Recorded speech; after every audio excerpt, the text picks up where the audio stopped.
Meus queridos irmãos e irmãs, a paz do Senhor, eu sou o professor Joseone e nesse momento está iniciando EBD em Síntese.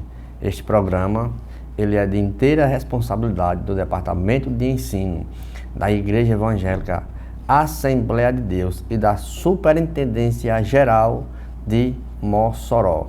E hoje, meus queridos irmãos, minhas queridas irmãs, nossa última lição desse trimestre maravilhoso, nosso quarto trimestre de 2022. Mas nossas aulas não se acabam. Próxima semana já estaremos aqui novamente com mais novo trimestre. Aviva a tua obra.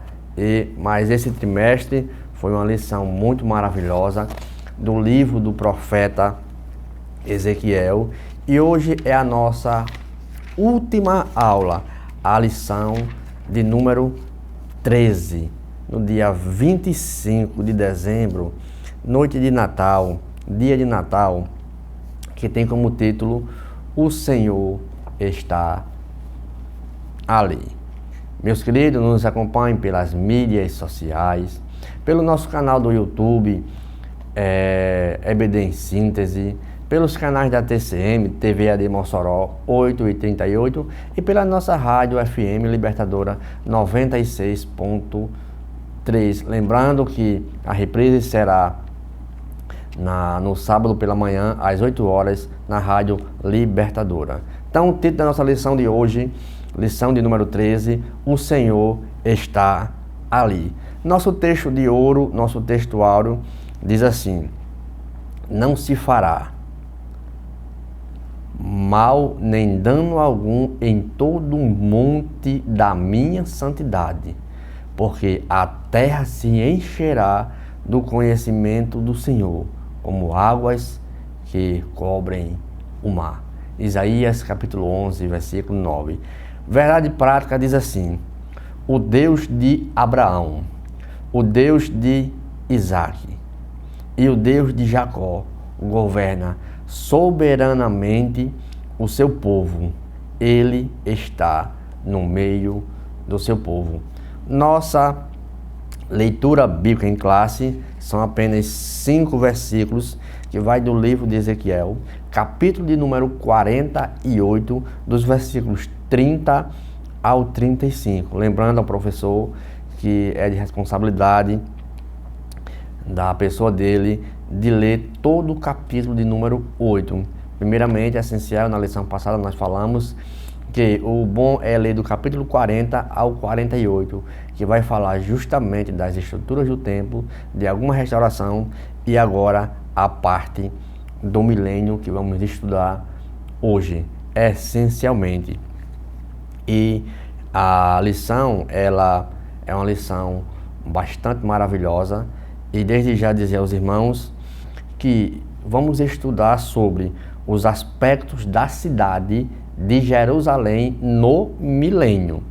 Não é a nova Jerusalém. Então, o texto de hoje do livro de Ezequiel, lembrando que o livro de Ezequiel, ele começa com a visão da glória de Deus, certo?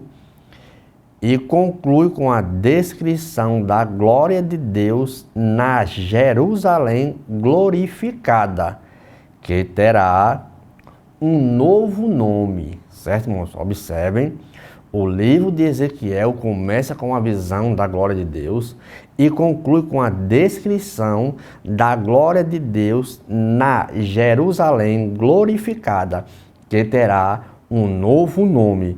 Segundo o profeta Ezequiel, no capítulo 48, na leitura bíblica em classe, no verso 5, que é justamente o título da nossa lição: o Senhor está ali. A Jerusalém terrestre e do novo templo, certo? Do milênio, isso a gente podemos contemplar. Então vai ser um templo no milênio.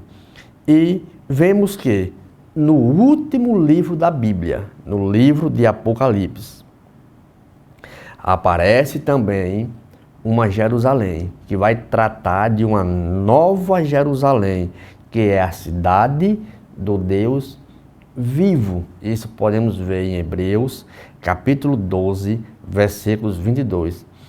E essa Jerusalém, ela desce de Deus. Isso também está em Apocalipse, capítulo 3, versículo 10. A nova Jerusalém, lá de Apocalipse, ela é santa e formosa. Isso a gente podemos ver em Apocalipse, capítulo 21, versículo de número 2. Então, sem os oráculos de profeta Ezequiel, para descrever essa tão magnitude da presença da glória de Deus, tanto a saída como a chegada e a permanência dela para sempre. Lembrando mais uma vez, vamos tratar da Jerusalém do milênio, não é a Jerusalém, a nova Jerusalém de Apocalipse. E a nossa lição de hoje, ela tem 3 tópicos, que é sobre a cidade, tópico 1. Tópico 2, sobre o nome das 12 tribos. Essa parte é importante, nós vamos destacar aqui um pouco, certo? E temos também o tópico 3, que é o Senhor está ali. Então vimos que a Jerusalém do milênio, ela ganhará um novo nome, que esse nome é o Senhor está ali.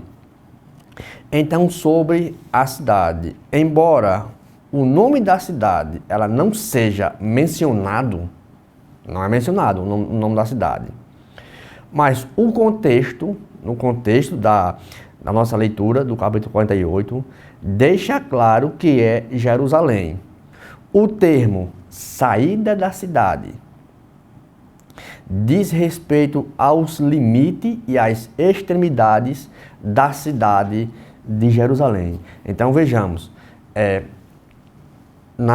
o profeta Ezequiel, ele não disse o nome da cidade, mas pelo contexto, pelos fatos, foi mencionada alguns limites, algumas extremidades, e nessas extremidades, certo, caracteriza uma cidade que é justamente a cidade de Jerusalém. Então, esta cidade, ela pertencerá a todo Israel, porque haverá familiares trabalhando nela ali. Isso a gente podemos ver no versículo 19. Vai pessoas trabalhar lá, como foi citado nas lições anteriores, porque no milênio haverá corpos terrestres e corpos celestes.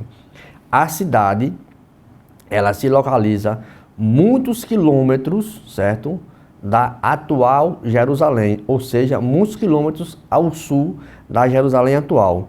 Isso significa que Jerusalém, algum dia, vai ser deslocada de lugar, ou seja, será que ela será deslocada de um lado para o outro, como alguns comentaristas, eles abordam esse ponto? Não.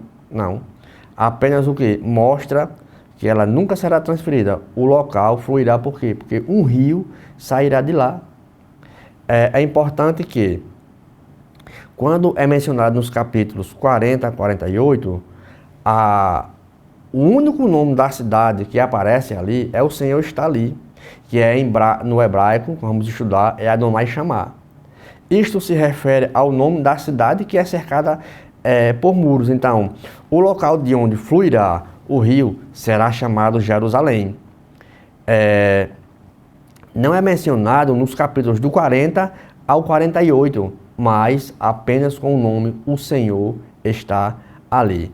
Essa grande Jerusalém terá uma área de mais ou menos 6.200 metros quadrados. Ou seja, no passado, a Jerusalém pertencia somente a 2 tribos, certo? Que era a divisão entre Judá e Benjamim, certo? Que passava exatamente pela cidade até o monte do templo.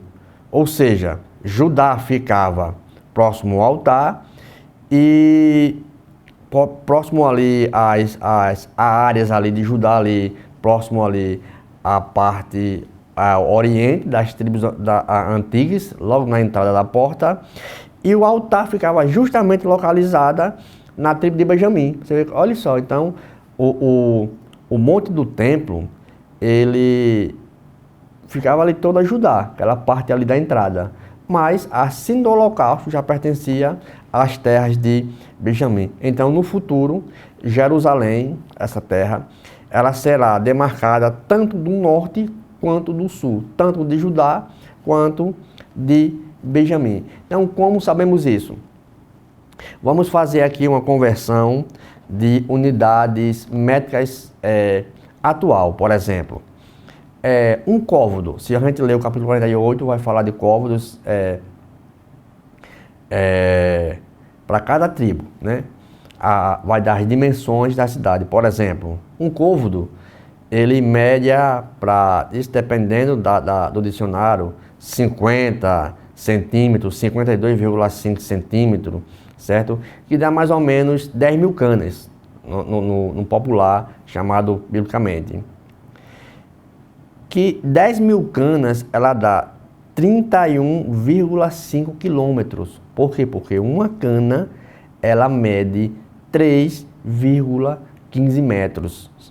Então, se eu medir 5 mil canas, vai dar igual a 15,75 quilômetros. Ou seja, vai dar mais ou menos 6 côvados. E uma cana, ela mede cerca de 6 côvados, como já foi falado. E 4.500 canas, ela mede 14.175 quilômetros. Então vai ser uma dimensão muito grande. Isso você pode acompanhar esses textos de medidas no livro de Ezequiel Roger Libby, na página de número 224, vai ter as medidas essenciais demarcadas para cada tribo, que não dá para a gente mencionar aqui, é o fato das dimensões de cada área. Então, como será o formato da cidade? Sabemos que o formato da cidade, como a lição deixa bem claro, será uma cidade quadrada. Ela será quadrada, né? E nesse formato é um lugar santo, certo? Por excelência. Principalmente a Nova Jerusalém também, ela será um lugar santo. Na Nova Jerusalém não vai haver necessidade para templo, porque o templo será o próprio Deus, certo? Então no milênio terá um templo. Então veja a divisão das duas Jerusalém. Então Isaías, ele menciona toda a cidade como será no milênio. Lembrando mais uma vez, irmãos, que 2 Coríntios capítulo 5, versículo 2, Paulo diz que um é a glória dos terrestres e outros é a glória dos celestes. No capítulo 15 de 1 Coríntios, versículo 40, Paulo diz que ali haverá corpos celestes e corpos terrestres. Um é a glória dos celestes e outro é a glória dos terrestres. Então, lembrando que todos os fundamentos da cidade pertenciam às tribos de Israel. As tribos de Jacó, que é Israel. Que isso ele vai frisar basicamente no tópico de número 2. Então, nesses formatos da cidade, lembrando que Jeremias, ele vai mencionar claramente que existia várias portas, e nessas portas tinha porta do povo, porta de Benjamim, porta entre muros, porta dos cavalos ou dos gados, né, onde entrava. Então todas essas portas, elas têm uma origem significativa. Tinha a porta das ovelhas, porta do vale, porta do monturo, porta da fonte, porta do cárcere, porta das águas, porta oriental, porta de Efraim. Então existia 12 portas no fundamentos da cidade. Para frisar melhor, nós vamos distinguir melhor as tribos no tópico de número 2. Meus queridos irmãos, não saia do seu local, que logo logo iniciaremos o bloco 2.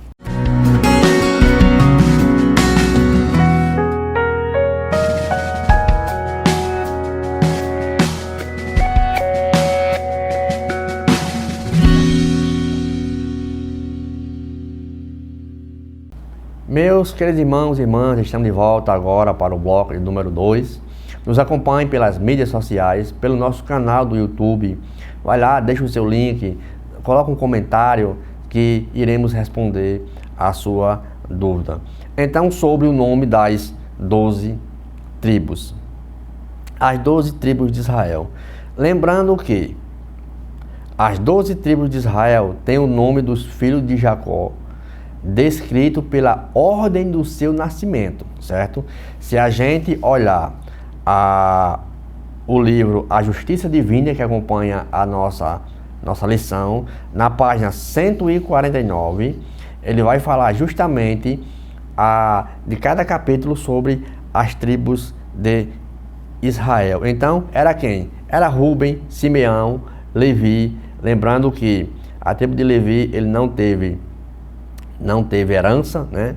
Judá, Dan, Naftali, Gade, Aser, Isacar, Zebulon, José e Benjamim. Então, os dois filhos de José, que é justamente Efraim e Manassés, também se tornaram tribo de Israel.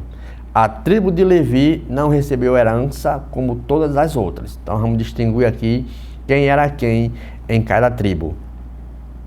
Ezequiel, ele escreveu que as 12 tribos no sentido horário, ou seja, das tribos norte, sul, leste e oeste, né, que vai justamente de Rúben até o final, até o último herdeiro, que são, no caso, se a gente for contar o total, 13 tribos de Israel. Alguns são 13, outras são 14, outras vão dar 12 tribos de Israel, porque algumas tribos elas irão ficar fora. No livro de Apocalipse também vai ficar algumas tribos fora, que nós vamos mencionar aqui para melhor compreensão.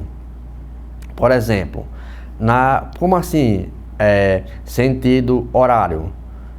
Por exemplo, eles apontam para os pontos cardeais, como já foi falado, norte, sul, leste e oeste. Na tribo do norte, né, era Rúben, Judá e Levi. A gente vê que, como a cidade é quadrada, ficava 3, 3, 3 e 3 nas suas dimensões, né? Aí tinha do leste, ou do oriente, né, José, Benjamim e Dan. Isso a gente podemos ver no capítulo 48, verso 32 da nossa leitura. No sul, temos Simeão, Isacar e Zebulon. Oeste ou ocidente, temos Gade, Aser e Naftali. Agora, irmão, só lembrando que Jacó, certo? Ele vai ter as tribos. Das tribos vem das suas mulheres, certo? Por exemplo, tinha Bila. Quem era Bila? Bila, ela era uma serva de Labão, certo? Que ele ofereceu como serva para sua filha Raquel, certo? Para ser serva. E por ocasião do casamento de Jacó, isso a gente podemos ver em Gênesis 29 e 29, porque Raquel, não conseguindo engravidar, teria entregue Bila a Jacó como concubina, para que Bila gerasse filhos para Jacó, certo? Então Bila, ela teve 2 filhos. Quem? Dan e Naftali. Raquel também teve 2 filhos, José e Benjamim. De José nasce Efraim e Manassés. Da esposa chamada de Lia, Rúben, Simeão, Levi, que não recebeu herança, Judá, Isacar e Zebulon. E de Zilpa, Gade e Aser. Então, a Bíblia, ela não mostra um critério de ordem dos nomes. Por exemplo, se a gente lê em Gênesis, capítulos 35, versículos do 22 ao 27, nós vamos ter essa ordem em sequência, como foi lido aqui. Rúben, Simeão, Levi, Judá e Isacar. Se a gente ler Gênesis 46, versículos do 8 ao 27, ele já vai mudar as ordens. a sétima ordem, de José para Gade. Se a gente já lê Gênesis 49, ele já vai mudar a sétima para Dan e a oitava para Gade. Então, a Bíblia, ela não mostra um critério, certo? Nesse ponto. Quando a gente lê Êxodo, capítulo 1, versículo de 1 ao 6, é um critério. Quando a gente lê Números, capítulo 1, versículos 5 a 17, que eu vou frisar bem direitinho aqui, dá outro critério. E Números 13, do 4 ao 16, também dá outro critério. Por exemplo, nas listas que eu acabei de citar aqui, por exemplo, em Números, capítulo 1, versículos do 5 ao 17, José, certo? José, ele vem junto de seus filhos, que era justamente, foi citado lá atrás. Os levitas, eles não estão nessa lista de números, mas Levi, ele sempre vem acompanhando os textos que nós mostramos. Então, a única lista das tribos do Novo Testamento, que está no livro de Apocalipse, quando a gente lê no capítulo 7, versículos 4 a 8, há 12 tribos que seguem o quê? A sequência que dos nomes elas sofrem uma ausência, que é justamente Efraim e Dan, certo? Efraim e Dan. Efraim está representada em José, certo? Permanecendo como Manassés. E isso é compreensível, porque José, ele teve os 2 filhos, então Efraim, ele está uma linhagem a Manassés. Então, José, Manassés e Efraim, no Antigo Testamento, às vezes, eles vêm como justamente uma listagem como só uma tribo. Isso a gente podemos ver em Números, como já foi citado aqui. Então, a ausência de Dan, ela é justificada desde que Irineu de Leão, certo?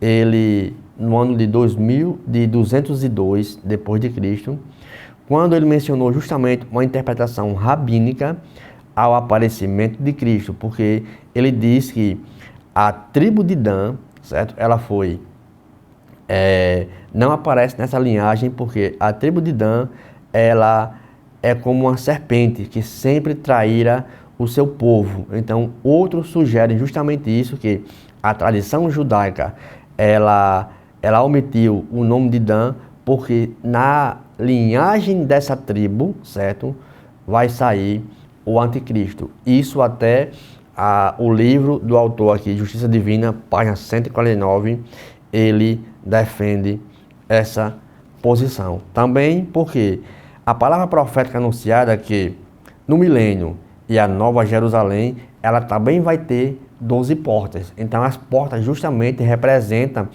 os filhos de Jacó. Então, cada lado para cada tribo. O nome das 12 tribos, das 12 portas da Jerusalém milenial, bem como a formosa Jerusalém, você pode encontrar também em Apocalipse, capítulo 21, verso 12, que tem como propósito justamente trazer a memória aos filhos de Israel.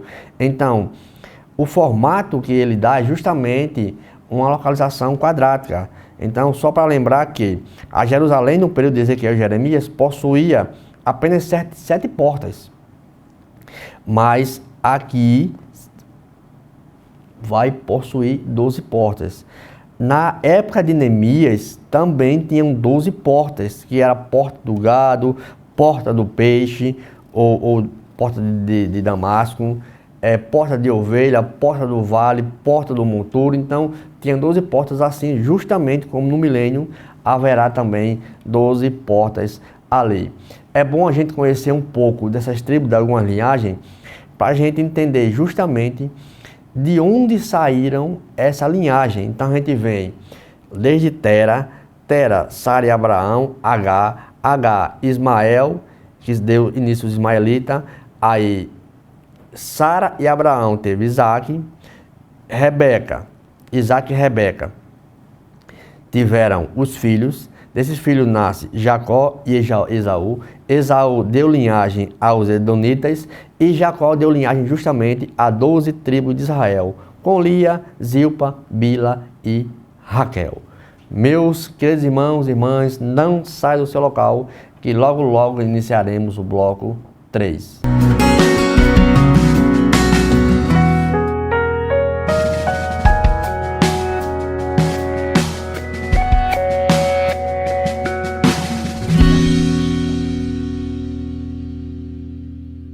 Meus queridos irmãos e irmãs, estamos de volta, agora finalizando o nosso bloco de número 3. Não esqueça de nos acompanhar pelas mídias sociais, de deixar o seu comentário, pelo nosso canal do YouTube, EBD em Síntese AD Mossoró, pelos canais da TCM 8 e 38, TV AD Mossoró, e pela nossa Rádio Libertadora 96.3. Nosso último tópico é: o Senhor está ali. Então, o nome da cidade, durante o milênio, ela passará a ser chamada O Senhor está ali. Essa visão, na Almeida Revista e Atualizada, ela é bastante significativa. Em alguns textos na King James, também ela vai atribuir algum nome de Deus. Então, no livro de Ezequiel, apenas mencionamos 3 títulos do nome de Deus. Temos Soberano Deus. Isso se só encontra na King James, na NVI. Ezequiel, capítulo 3, versículo 26, que ele fala, 26 e 27, que ele fala do Deus soberano. Do El Shaddai, Deus Todo-Poderoso, você encontra em Ezequiel, capítulo 10, versículo 5. Também você encontra nas demais versões. Yahvé Shammah, o Senhor está ali, você encontra justamente em qualquer versão bíblica. E no Antigo Testamento, Deus se faz conhecer por diversos nomes, certo? Isso inerente à sua natureza, dependendo da sua circunstância, certo? Ou da sua revelação. Isso quando ele chega para Moisés, naquela revelação, ele diz: eu mostrarei ser, ou eu sou o que sou, né? E alguns nomes que nós vamos falar aqui agora. Eloá. El é Deus e Eloá é poderoso, forte ou proeminente. Isso a gente encontra em Gênesis capítulo 7, versículo 1, e Isaías 9 e 6, que é esse El, né? Ele etimologicamente ele pode significar poder, ou seja, ou supremo. Então, quando eu falo El, eu falo de um Deus todo poderoso. Então, Eloá é Deus forte, poderoso ou proeminente, certo? Eu tenho também Elohim, quando a gente lê logo em Gênesis capítulo 1, quando ele fala Bereshit bara Elohim, ele mostra uma abreviação do nome de Deus também, um Deus criador, um Deus forte. El Shaddai, Deus Todo-Poderoso, ou Poderoso de Jacó, a gente podemos ver em Gênesis capítulo 49, versículo 24. Vemos também a forma Adonai, que é Senhor. Isso podemos ver em Gênesis capítulo 15, versículo 2. Podemos ver também um tetragrama YHWH, que é o Yod-He, Vav-He, né? Ou Yahvé, da forma traduzida para Jeová ou Senhor. Podemos também trazer em Deuteronômio, capítulo 6, versículo 4. E em Daniel, capítulo 9, versículo 14. E lá no Êxodo, como ele diz, o Eu Sou, capítulo 3, versículo 14. Jeová Jireh, o Senhor proverá. Lá em Abraão, capítulo 22, versículo 14. Temos também Jeová Rafá, o Senhor que sara, em Êxodo, capítulo 15, versículo 26. Jeová Nissi, ou Jeová Nissi, né? O Senhor é minha bandeira, Êxodo 17, versículo 15. Então, alguns nomes revelam o poder, a grandeza de um Deus todo-poderoso, além desses nomes mostrar alguns atributos dele. Então, quando a Bíblia menciona o nome de Deus, está se referindo ao próprio Deus. Então, nesta cidade, com característica desse nome, esse Deus maravilhoso, então, lá haverá um lugar que escolherá o Senhor, o vosso Deus, para ali habitar o seu nome para sempre. E o nome de lá, da cidade do milênio, é O Senhor está ali. Meus queridos irmãos e irmãs, muito obrigado. Encerramos o nosso trimestre, mas não fique triste, porque logo logo iniciaremos o primeiro trimestre de 2023. Muito obrigado, ores por nós, em nome do Senhor Jesus Cristo de Nazaré. E não esqueça de nos acompanhar pelas mídias sociais. Amém.